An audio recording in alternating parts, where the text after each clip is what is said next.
ዛሬ እኔና ባባዬ የእናንተን እርዳታ እንፈልጋለን። ምክንያቱም ይሄ ቪዲዮ በ24 ሰዓት ውስጥ 500,000 ቪው ካገኘ አዲስ የተከፈተው ቡልቡላ 93 ማዞሪያ ጋር ዊንፎርድ ስኩል ባለቤት ለሶስት ልጆቻቸውን የተሻለ ትምህርት ቤት ከፍለው ማስተማር ለከበዳቸው ወላጆች ለሶስት ሰዎች የአንድ አመት ትምህርት በነጻ ሊሰጡልን ስለሆነ ይህንን ቪዲዮ ላይክ፣ ሼር፣ ሪፖስት፣ ኮፒ ሊንክ በደንብ አድርጉት።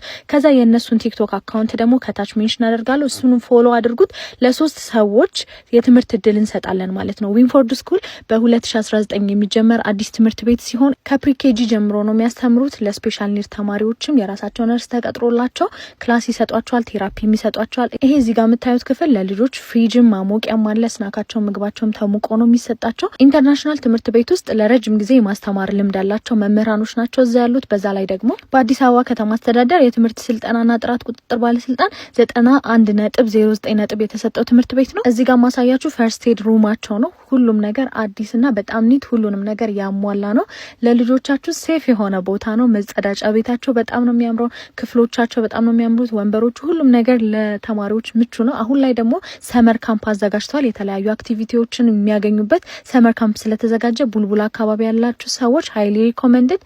ግቢ ውስጥም ኤቭሪ ክላስሩም ውስጥ ደግሞ ካሜራም አለ። ስለዚህ ልጆቻችሁ በደንብ ሴፍ የሆነ ቦታ ነው።